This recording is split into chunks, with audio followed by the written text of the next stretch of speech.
잠언 10장 두 번째 시간으로 17절부터 32절까지 살펴보겠습니다. 제목은 인생의 낙입니다. 인생의 낙이고요. 주제 구절은 23절입니다. 그럼 23절에다가 별표를 치시면 되겠습니다. 미련한 자는 행악으로 낙을 삼는 것 같이 명철한 자는 지혜로 낙을 삼느니라. 아멘.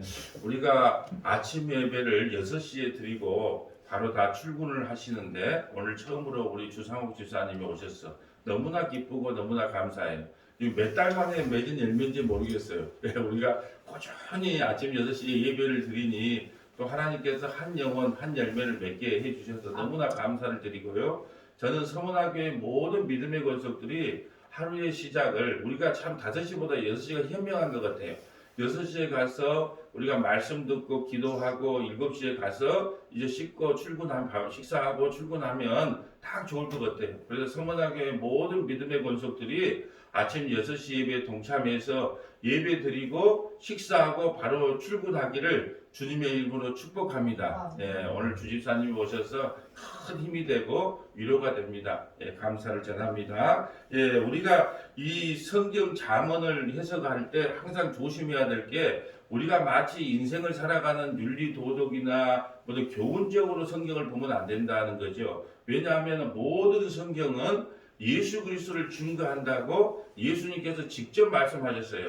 누가복음 24장에서 말씀하셨고 요한복음 5장 39절에 이 성경은 나에 대한 기록이라고 했어요. 그때는 신약 성경이 완성이 안 되기 때문에 구약의 모든 성경이 다 나에 대해서 이야기를 하고 있다라는 거예요. 그런데 우리는 지금 십자가의 완성, 이미 십자가를 지시고 부활하시고 교회가 세워진 그 완성의 성경을 갖고 있기 때문에 완성된 성경으로 성경을 해석해야 된다. 그러면 잠언 10장을 해석하는 키는 10장 1절에가 있어요. 다시 10장 1절을 한번 볼까요? 솔로몬의 잠언이라 지혜로운 아들은 아비를 기쁘게 하거니와 미련한 아들은 어미의 근심이니라. 이걸 보고 자식 교육을 잘 시켜야 아비나 어미에게 근심거리가 아니고 기쁨거리가 됩니다. 이렇게 말하면 완전 엉터리 같은 이야기예요. 이것은 무슨 말이냐 하면 그때 당시 히브리인들의 유대인의 사고방식은 어미나 아버지, 부모님인 하나님의 대언자예요. 하나님의 말씀을 가르치고 지키게 하는 대언자였단 말이죠. 그래서 하나님의 말씀을 잘 받아들이는 자식에게는 그 자식의 형태를 부지런함이라 그랬고 아무리 부모가 말씀을 전해도 그걸 받아들이지 않는 상태를 게으른 상태다. 또 그걸 받아들이는 사람을 의인의 아들이에요. 의인이 되고 그걸 받아들이지 않으면 악인이 된다. 계속 성경이 지금 그걸 이야기하고 있는 거예요.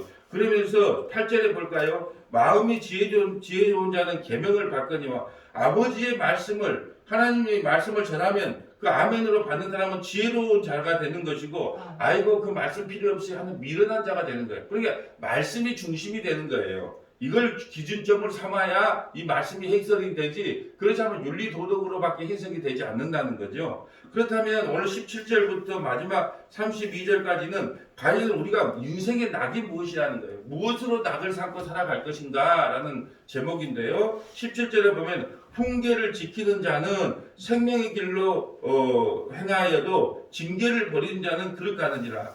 하나님의 말씀을 듣는 자, 다른 말로 부모가 전하는 그 하나님의 말씀을 듣는 자는 생명의 길로 가는 자예요. 그런데 하나님 부모가 그 말씀을 전해도 나는 그거 듣기 싫어요. 그 징계를 듣기 싫어요. 여러분 징계는 나쁜 게 아니에요. 하나님의 자녀들은 다 징계가 임합니다.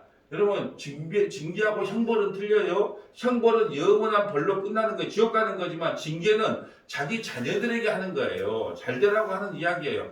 그런데 아이들이 그 징계를 싫어합니까? 좋아합니까? 싫어해요. 그래서 아이들이 진짜 우리가 아무리 교훈을 하고 징계를 해도 말을 듣지 않아요.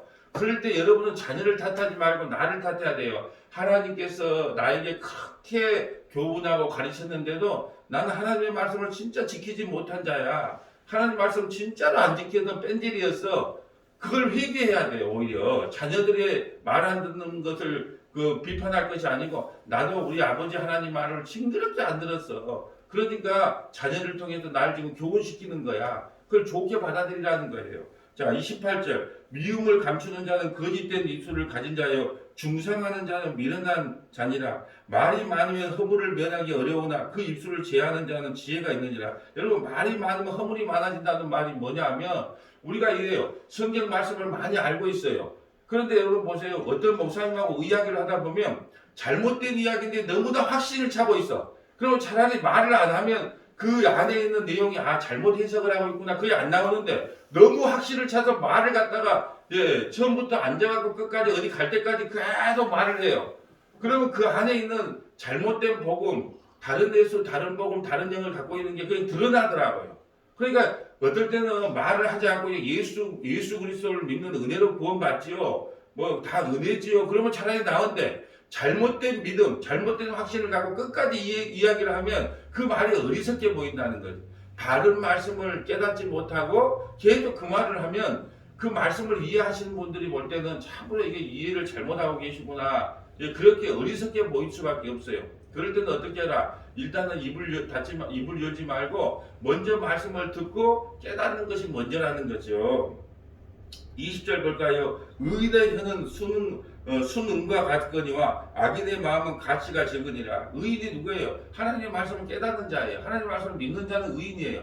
그는 순금의 가치를, 순응의 가치를 갖고 있는 사람이나 그 말씀을 깨닫지 못하고 그 가치를 알지를 못하는 사람은요, 가치가 적으니라. 여러분, 하나님 말씀을요, 이게 진짜 복음이라 깨닫으면요, 밤낮으로 이 말씀을 경청을 하고 들어요. 사모한단 말이에요. 근데 이 말씀의 가치를 모르면 이것을 뭐 남들도 다 이렇게 전하겠지 뭐 누구나 다 하는 말 아니겠어? 이렇게 그냥 하찮게 여겨버린다는 거죠. 여러분, 말씀의 가치를 알면 모든 것을 버려서 그 가치를 따라오게 돼 있단 말이죠. 그런데 그 가치를 모르더라고요. 여러분, 이 말씀의 가치를 소중하게 여기면 어떤 희생이 치러더라도 그 말씀을 사모하는 자리에 오게 돼 있거든요. 여러분, 우리가 좋아하는 걸 하게 되잖아요. 취미생활을 왜 합니까? 자기가 좋아하는 걸 하게 되잖아요. 자기가 기뻐하고 행복감을 주는 걸 취미생활 하잖아요. 그런데 성도들에게 취미생활이 있다면 이 말씀을 사모하는 좀 취미를 가졌으면 좋겠어.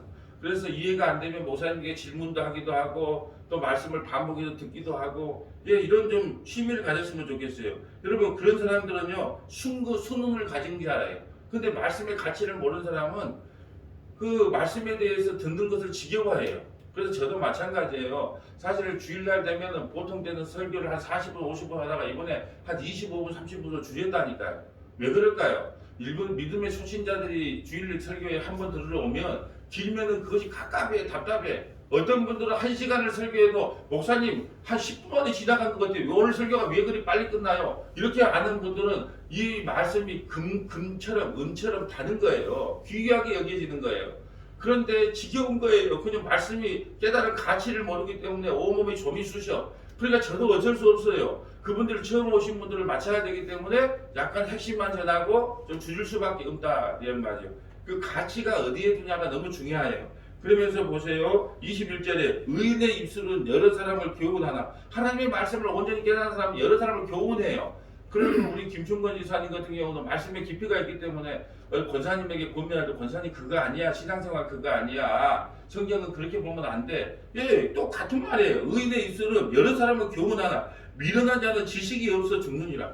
자기에게 나오는 지식이 없는데 누구를 권면합니까? 그래서 죽는 거예요. 자기는 죽을 뿐 아니라 상대방도 죽는 거예요. 여러분, 지금은 이게 뭔 말씀인가 잘 몰라도 3년간 이 말씀을 꾸준히 듣고 나면 이제 분별력이 생겨요. 분별력이 생기면 첫 번째 단계는 분별력이거든요. 무엇이 옳은 말이고 뭐가 틀린 거야. 분별력이 생기면 그 뒤에 이제 입이 열어져서 그거 아니에요라고 말이 3년 뒤에 나와요. 지금은 분별력이 헷갈리. 그러니까 지금은 말할 때가 아니고 지금은 뭐냐 하면 이 말씀을 충분히 들은 다음에 여러분 그 다른 복음을 모르는 분들에게 교훈적으로 이 말씀을 하실 필요가 있다는 거죠. 그 말이에요. 22절 여호와께서 주시는 복은 사람을 부하게 하고 근심을 겸하여 주지 않다. 하나님께서 주시는 복이 뭔지를 한번 살펴보려고요. 하나님께서 주신 복. 그렇다면 우리가 성경을 읽을 때 창세기부터 요한계시록까지 과연 하나님이 주신 복을 우리에게 선포했어요. 근데 과연 이걸 지킬 수 있느냐 없느냐 이걸 지금 우리가 먼저 한번 깨달아 봐야 돼요. 과연 이걸 우리가 지킬 수 있을까 없을까? 옆에다가 이렇게 좀 적어 놓으세요. 22절 옆에다가 신명기 8장 1절부터 6절. 신명기는 신이에요. 신. 왜 이걸 불러주냐? 우리는 성경 나만의 주석 만들기야. 성경으로 성경을 해석하면 이게 무슨 말인지를 하려는가를 정확하게 알 수가 있어요. 그래서 22절 옆에다가 신명기는 신으로 시작해요. 신 8장 1절부터 6절. 그리고 디모데전서는 딤전이거든요. 딤전 6장 7절부터 10절. 디모데전서 6장 7절부터 10절. 이렇게 적어 놓으면 나중에 성경을 읽다가 한번 그걸 찾아보면 이게 지금 무슨 말씀을 하려고 하는구나. 그걸 더 선명하게 깨달을 수가 있기 때문에 이걸 기록해 놓으라는 거예요. 신명기 8장 1절 갖고 가요. 자, 신명기 창세기, 출애굽기, 레위기, 민수기, 신명기 이렇게 앞에 나옵니다. 모세오경 중에 마지막 신명기 8장. 신명기 8장 1절 가볼까요? 신명기 8장 1절. 내가 오늘 명하는 모든 명령을 너희는 지켜 행하라. 그리하면 너희가 살고 번성하고 여호와께서 너희의 조상들에게 맹세하신 땅에 들어가서 그것을 차리하리라. 여러분, 하나님의 말씀을 지킬 것만 지킨 게 아니라 모든 명령을 지키라 그래요. 내 하나님 여호와께서 이 40년 동안 내게 광야의 길을 걷게 하신 것을 기억하라. 이는 너를 낮추시며 너를 시험하사 내 마음이 어떠한지 그 명령을 지키는지 지키지 아니하는지 알려 하심이라. 여러분, 우리 인생길이 광야길이에요. 이것을 지키는 것은 뭐냐? 네가 내 말씀을 지키는지 안 지키는지 보려고 이 광야길을 행하게 했다는 거예요. 그런데 우리는 지킨다 못 지킨다 결론을 알아요. 우리가 광야 생활하면서 이걸 못 지킨다가 성경은 여러분에게 1차적으로 이걸 지키라고 명령하는 게 아니에요. 이걸 못 지키기 때문에 예수 믿고 구원받으라고 주신 책이란 말이에요. 그게 해석이 틀리다는 거예요. 여러분, 이걸 못 지키잖아요. 이스라엘 백성들이 광야 40년 가서 가나안 땅에 들어갔는데 이걸 지켰나요? 못 지켰나요? 못 지켰잖아요. 이방 여인하고 결혼하고 지그들 마음대로 살아가지고 결국은 하나님의 책망을 받아서 북이스라엘은 멸망을 하고 남유다는 바벨론의 포로에 끌려갔다는 것은 이 말씀을 지키지 못했다는 증거잖아요. 예? 자, 3절 볼까요? 너를 낮추시고 너를 줄이게 하시며 또 너를 알지 못하여 네 조상들도 알지 못하던 만나를 내게 먹이신 것은 사람이 떡으로만 사는 것이 아니요 여호와의 입에서 나오는 모든 말씀으로 사는 줄 내게 알게 하렵니다. 만나가 목적이 아니고 말씀이 목적이었다. 그러면 말씀을 온전히 깨닫는 자는 나는 이 말씀을 지키지 못한 자로 폭로가 돼야 맞아요. 예. 그런데 이 말씀을 자꾸 나는 이 말씀을 다 지킬 수 있다고 나가는 사람들이 아직 모세의 수건이 벗겨지지 않은 율법주의자라는 거예요. 이 40년 동안 내 의복이 헤어지지 아니하였고 내 발이 부르트지 아니하였으며 이때 만약에 의복 장사, 옷 장사들 다 망했고 신발 장사들 했으면 다 망했을 거예요. 하나님께서 40년 동안 옷이 헤어지지 않고 발이 부르트지 않게 했다는 거예요. 너는 사람이 그 아들을 징계한 같이 내 하나님 여호와께서 너를 징계하신 줄 마음에 생각하고 하나님께서는 우리가 잘못되면 늘 징계를 해요. 형벌을 주는 게 아니고 징계를 하는 것이 하나님의 마음이다. 내 하나님 여호와의 명령을 지켜 그의 길을 따라가며 그를 경외할지니라. 그런데 이스라엘 백성들이 모세가 한 이 말을 다 지켰나요? 못 지켰나요? 못 지켰다는 것을 우리는 이미 알아요. 하나님의 말씀을 하나님께서 우리에게 말씀을 줘도 우리 인간은 전적으로 부패했기 때문에 이 말씀을 지킬 능력이 없단 말이에요. 한번 찾아볼까요? 자, 못 지킨다는 걸 제가 선명하게 보여드릴게요. 디모데전서 6장 7절로 가봅니다. 저 신약성경 디모데전서 딤이라고 되어 있어요. 자, 디모데전서 6장 7절. 디모데전서 6장 7절 가봅니다. 341페이지. 신약성경 341페이지에 나와 있는 디모데전서 6장 7절. 우리가 세상에 아무것도 가지고 온 것이 없으며 또한 아무것도 가져가지 못하리니 우리가 먹을 것과 입을 것이 있은 줄 족한 줄 알 것이다. 이렇게 살고 계시죠? 예, 우리가 먹을 것과 입을 것이 있으면 족한 줄 알라 그러면 아멘. 그래놓고 우리는 먹을 거 있으면 족한 줄 알고 살아야 돼요. 근데 이렇게 살다 못 산다. 못 살아요. 성경 말씀대로 못 산다니까요. 살 수가 없어요. 우리가 먹을 것과 입을 것이 있으면 족한 줄 알라고 성경은 이야기를 해요. 구하려고 하는 자는 시험과 울무와 여러 가지 어리석고 희로운 욕심에서 떨어지나니 곧 사람으로 파멸과 멸망을 빠지게 하는 것이니라. 여러분, 구하려고 하는 사람은요 시험과 울무에 빠져요. 여러분 보세요. 어디에 투자해라. 그런 사람들이 왜 투자를 해요?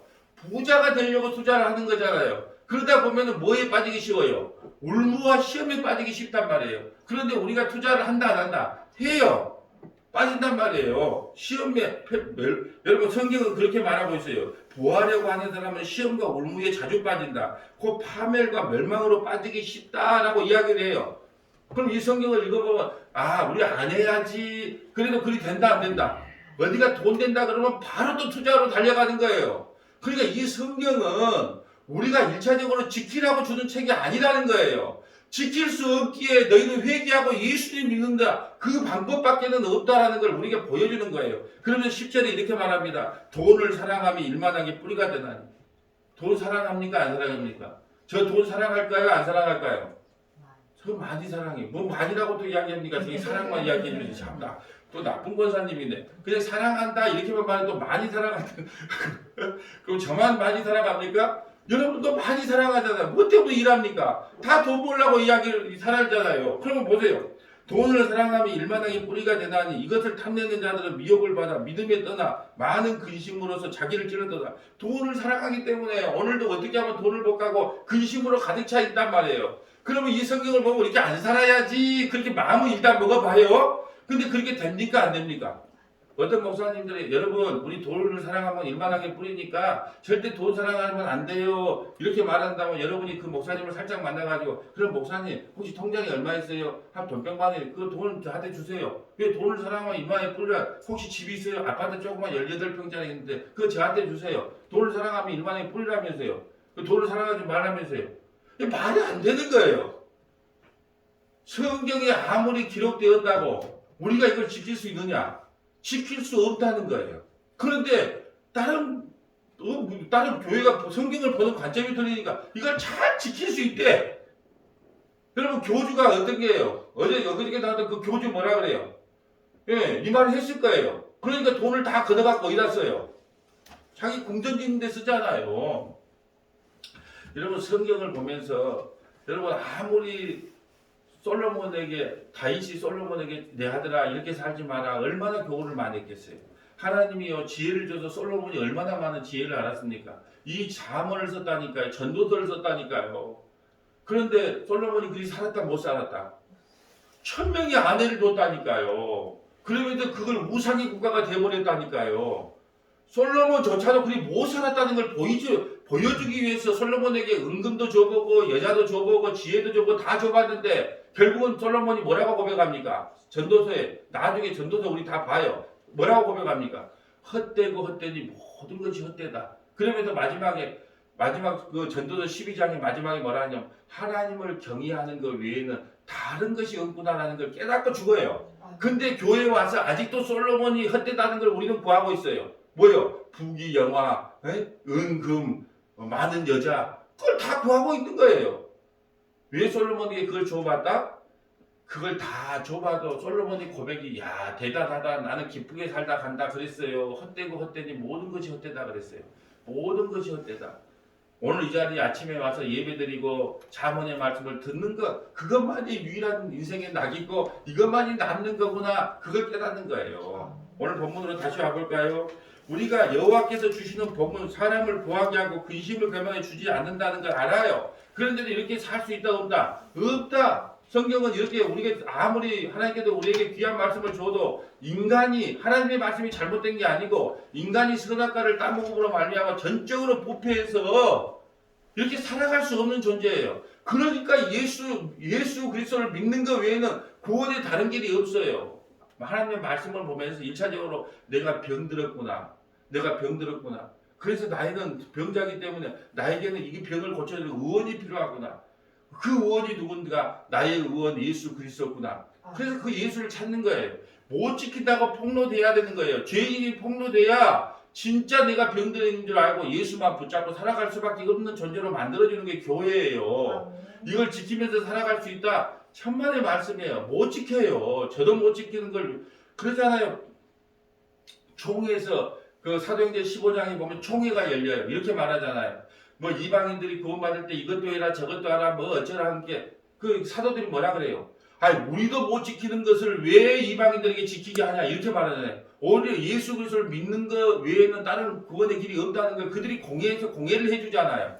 우리도 못 지킨다는 거, 사도들도 못 지킨다는 거, 그거는 공포를 사도행전 15장에 이야기를 하고 있어요. 총회에서. 우리도 못 지키는 것들 왜 이방인들에게 그 짐을 지려 하냐. 그러니까 예수 그리스도의 피 외에는 구원의 다른 길이 없다. 이방인들, 유대인들 그렇게 선포하잖아요. 그런데 아직도 우리 무거운 짐을 우리에게 심어준단 말이죠. 그렇죠. 없다는 거예요. 23절 볼까요? 이게 핵심 주제예요. 미련한 자는 행악으로 낙을 삼는 것 같이 명철한 자는 지혜로 낙을 삼느니라. 밑에다가 시편 16편 8절부터 11절, 시편 16편 8절부터 11절, 베드로전서 배전이라 그래요. 베드로전서 1장 3절부터 9절. 베드로전서 자 1장 3절부터 9절. 자, 이 말씀을 좀 더 강화시키는 말씀이 있어요. 시편 16편 8절 가볼까요? 자, 조금 앞쪽으로 가면 시편이 나와요. 시편 16편. 자, 8절 갈까요? 내가 여호와를 항상 내 앞에 모시며 그가 나의 오른손에 계심으로 내가 흔들리지 아니하리로다. 여호와께서 내게 흔들리지 않다는 거예요. 이러므로 나의 마음이 기쁘고 나의 영도 즐거워하며 내 육초도 안전히 살리니 이는 주께서 내 영혼을 스올에서 버리지 아니하시며 하나님께서 내 영혼을 스올로 지옥으로 버리지 않아요. 그래서 그리스도의 사랑에서 결국 끊어지지 않는 게 교회의 특권이라 이번 주일날 설교가 나와요. 내 영혼을 스올에서 버리지 아니하시며 주의 거룩한 자를 멸망시키지 아니하시며 우리가 거룩합니까? 안 거룩해요. 근데 예수 안에 있으면 우리가 거룩한다고 인정을 받는 거예요. 예, 그런다는 스올에 빠지지 않아요. 여러분 거룩함은 우리가 이룰 수 있는 일이 아니에요. 어떻게 우리가 거룩함을 죄 덩어리 우리가 어떻게 거룩함을 이룹니까?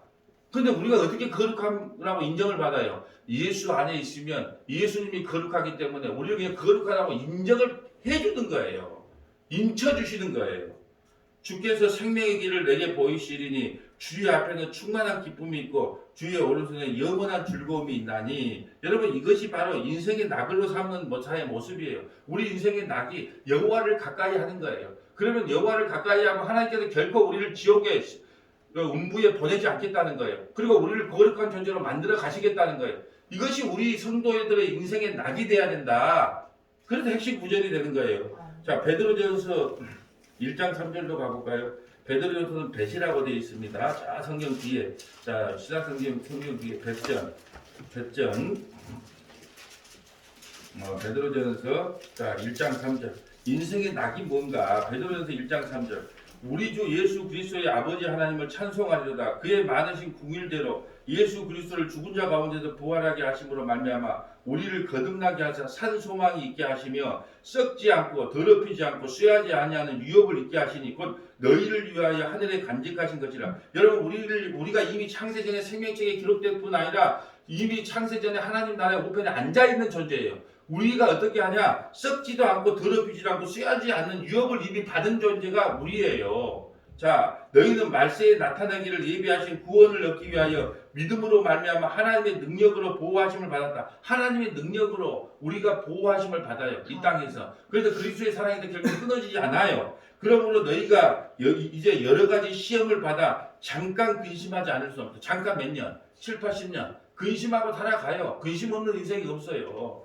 여러분 세상에 문제없는 가정 없고 문제없는 회사 없고 문제없는 교회 없어요. 다 문제투성이에요. 문제없는데 아무도 그냥 감추는 것 뿐이에요. 그냥 안 그런 데 감추는 것이지 모든 거에 근심은 다 있어요. 근데 저 인간은 근심이 없어 보이는데 천만의 말씀이요. 가면을 더 잘 쓰니까 근심이 없어. 여러분 우리 일일이 만나고 물어보세요. 권사님, 정 권사님 가정에 문제 있어요? 있죠. 그러면 조 권사님은 문제 있어요? 그러면 뭐 이 권사님은 없어요? 그러면 주지사님 문제 없어요? 가정에 문제 없는 사람 아무도 없어요. 그걸 말을 안 할 뿐이야. 말을 해도 소용이 없으니까. 다 마음속에 그거 있어요. 목사는 문제 없을까요? 다 있어요. 근데 목사는 더 큰 가면을 써야 돼. 왜? 내가 이상 쓰고 있으면 성도들이 뭔 일이 있을까? 이러니까 항상 더 가면을 써야 돼. 가면을 많이 쓰는 가면의 원어가 인격이에요. 인격. 어떤 사람이 인격이 좋은 사람이냐? 가면을 더 많이 쓰고 더 많이 쓴 사람이 인격이 좋은 사람이에요. 여러분 가면이 나쁜 게 아니에요. 아니 자기가 하는 걸 다 표현하고 살면 어떻게 삽니까? 가면 쓰고 사는 거지. 부장이 좋아서 아이고 부장님 그래요? 부장이 나를 갖다가 진급시키냐 안 시키냐 달려있으니까 아마 옷을 보니까 이렇게 센스 있게 입었어. 속으로는 아이고 80년대 옷을 입고 왔구만. 그렇게 말을 해도 겉으로는 어떻게 아마 우리 부장님 센스 있어. 이렇게 말을 할 수밖에 없어. 이걸 인격이라 그러지 그걸 가면이라고 말하지를 않아요. 우리에게 다 근심이 있어. 그런데 그걸 말하지 않을 뿐이에요.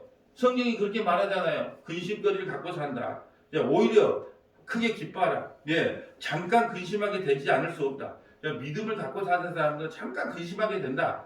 너희 믿음의 확실한 불로 연단하여도 없어질 금보다 더 귀하여 예수 그리스도께서 나타나실 때에 칭찬과 영광과 존귀를 얻게 하자. 여러분 하나님의 일 때문에 근심하는 것은요, 장차 하나님께서 여러분에게 칭찬과 영광과 존귀를 위해서 여러분에게 이걸 허락하신 거예요.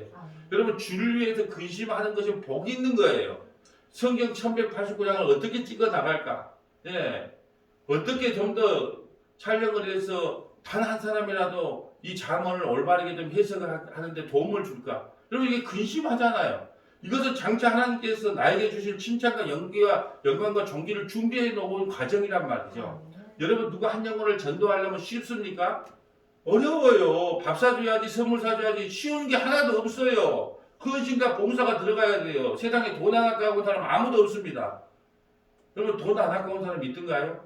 돈 아까워요. 목사한테 뭐 이런 거 하나 해주는 거, 넥타이 하나 해주는 거, 신발 하나 해주는 거, 어떻게 돈을 벌었습니까? 네, 눈물이 나요. 어떻게 돈을 벌었어요? 쉽게 벌었습니까? 어깨가 뿔나지게 돈을 버는 거 아니에요?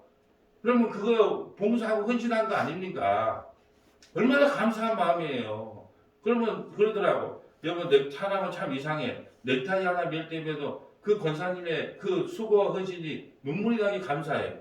신발 하나 실 때. 그래서 우리 조 권사님한테 늘 감사해. 신발 하나 신을 때마다, 아침마다 그걸 신을 때마다, 이거 우리 조 권사님이 참 목사님 이걸로 갖고 복음만 전하세요. 그런 마음으로 선물한 거 얼마나 감사해.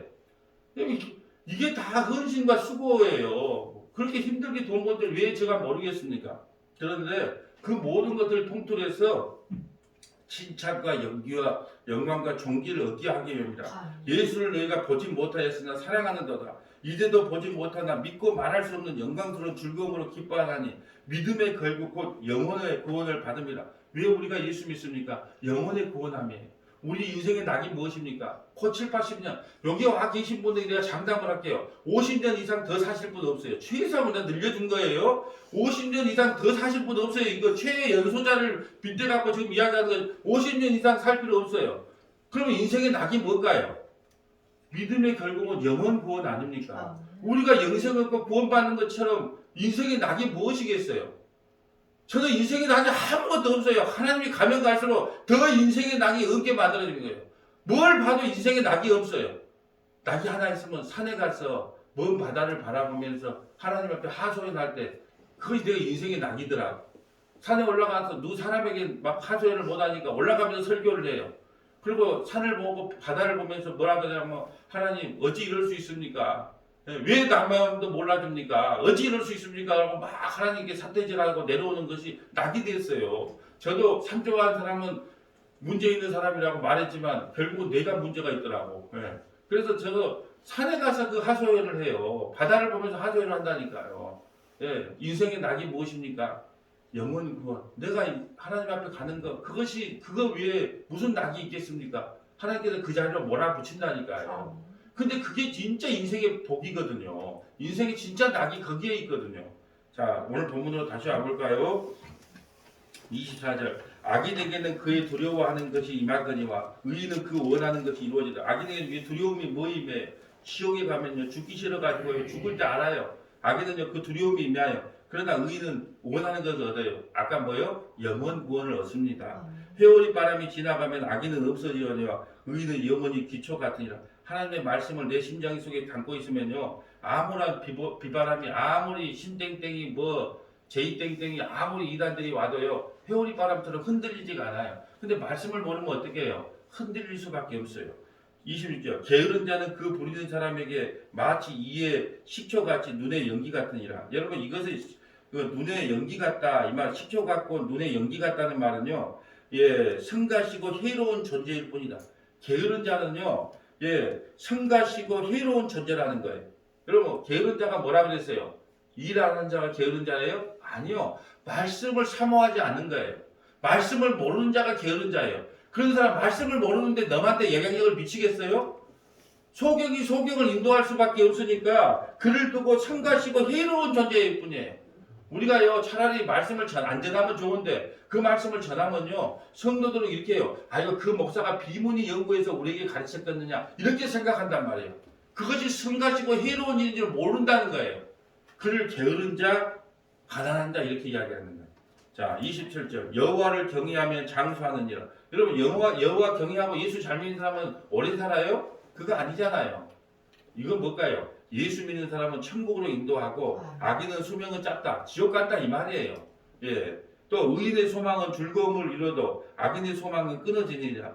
여호와의 도가 정직한 자에게는 산성이요 행악한 자에게는 왜요? 그러면 정직한 자에게는 산성이 돼요. 여호와의 말씀이. 그러면 또 정직이 나오죠. 이제 우리는 정직에 대해서 너무 많이 공부를 했어. 정직이 뭐예요? 거짓말 안 하는 거, 사기 안 치는 게 정직이에요? 정직은 그게 아니고 나는 죄인입니다. 그러므로 예수님 없으면 살 수 없습니다. 이 고백이 정직이에요. 그래 정직한 자는요 하나님께서 늘 보호해줘요. 산성이 되어요. 왜요? 예수 없으면 못 산다는 고백을 하니까. 그래서 그 정직이 뭐냐? 나는 죄인이기 때문에 예수님 없으면 살 수 없습니다. 이런 고백을 하는 사람을 정직한 자라 그래요. 그분은 하나님이 산성이 돼서 지켜주고 보호해준다는 거예요.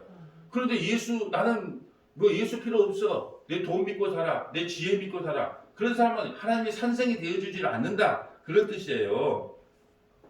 30절 의인은 영영이 이동되지 아니하여도 악인은 땅에 거하지 못하리라. 얻은다, 가난한다, 천국에 거하지 못해요. 의인의 입은 지혜를 내어도 패역한 혀는 배임을 당한다.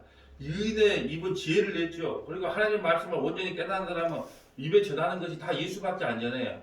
은혜밖에 안 전합니다. 십자가밖에 안 전해요. 근데 패역한 혀는 배임을 당해요. 네. 그러니까 여러분 우리 마음에 있는 것이 복음 말씀 입으로 나오거든요. 십자가 그리스도 은혜의 복음을 안에 갖고 있는 사람은 그것만 전해요. 근데 율법주의, 기복주의, 신비주의, 고지론이 내 속에 가득 찬 사람은 그것만 전할 수밖에 없다는 거죠. 마지막 33절 볼까요? 의인의 입술은 기쁘게 할 것을 알거늘 악인의 입은 패역을 말하니라. 의인의 입술은 기쁘게 할 것을 알아요. 그러면 뭐예요? 의인이 입술로 뭘 전할까요? 예수 그리스도, 그 지혜 대신 예수 그리스도를 전해요. 그러니까 기쁨이 가득할 수밖에 없는데 그 악인의 입은요 패역함이 나올 수밖에 없다. 그렇다면요 여러분 이제 말씀을 정리하면서 옆에다가 히브리서 12장 1절부터 2절 하나 적어 놓으세요. 히브리서 12장 1절부터 2절. 제가 처치 커밍데이를 하면서 하나님께서 저에게 계속 주시는 말씀이 바로 오늘 말씀이에요. 너가 무엇으로 인생의 낙을 삼겠니? 그러면 인생의 낙을 삼으려면 이거 하지 않으면 안 된다는 거. 인생의 낙을 삼으려면 이거 하지 않으면 안 된다. 히브리서 12장 1절 가볼까요? 히브리서 12장 1절. 자, 히브리서 12장 1절. 자, 367페이지, 신약성경 367페이지에 나오는 히브리서 12장 1절. 이러므로 우리에게 구름같이 허다한 증인들이 있으니 어떠냐? 히브리서 11장은 이미 믿음의 선진들, 천국가 있는 선진들을 이야기한 거고 12장은 이렇게 말합니다. 이러므로 우리에게 구름같이 허다한 증인들이 있으니 히브리서 11장 믿음의 선진들이 있으니 이들이 어떻게 천국에 갔냐? 모든 무거운 것과 얽매이기 쉬운 죄를 벗어버리고 인내로서 우리 앞에 당한 경주를 하며 히브리서 11장의 천국 간 백성들이 어떻게 천국 갔냐? 무거운 것과 얽매이기 쉬운 죄를 벗어버렸다. 얽매이는 것, 우리 인생에 얽매이는 모든 것을 다 잘라냈다는 거예요. 그러면서 12절 보면 믿음의 주여 또 온전하게 하시니 예수를 바라보라. 예수를 바라보라. 예수를 바라보라. 그는 그 앞에 있는 기쁨을 위하여 십자가를 잡아서 부끄러움을 개의치 아니하니 예수님 알몸으로 돌아가셨어요. 팬티도 안 입고 십자가를 잡아서 부끄러움을 개의치 아니하시더니 하나님 보좌 우편에 앉으셨느니라. 이러므로 우리에게 주는 인생의 낙을 예수 그리스도로 삼고 싶죠. 그거 천국으로 삼고 싶죠. 그렇다면 히브리서 11장에 믿음의 선진들이 했던 그 얽매이기 쉬운 허다한 모든 것들을 다 끊어내고 믿음의 주여 온전하신 예수 그리스도만을 바라보고 살아가라는 거예요. 그 예수 그리스도를 바라봐야만이 정말로 여러분이 구원받을 수 있기 때문에 우리 인생의 낙은 뭐냐? 주 예수 그리스도를 바라보고 살아가는 것이 우리 인생의 최고의 낙이어야 돼요. 여러분 교회가 무엇입니까? 보이지 않는 그 하나님의 나라를 소망하고 살아가는 건 교회 아니에요. 그렇기 때문에 오늘 우리에게 주시는 메시지가 뭐냐? 잠언 10장 두 번째 말씀 인생의 낙이 무엇입니까? 예수 그리스도를 바라보고 소망하며 천국을 바라보는 것이 내 인생의 유일한 낙입니다. 그러므로 사랑하는 성도 여러분, 오늘 하루도 예수님을 바라보고 주 안에서 승리하시기를 주님의 이름으로 축복합니다.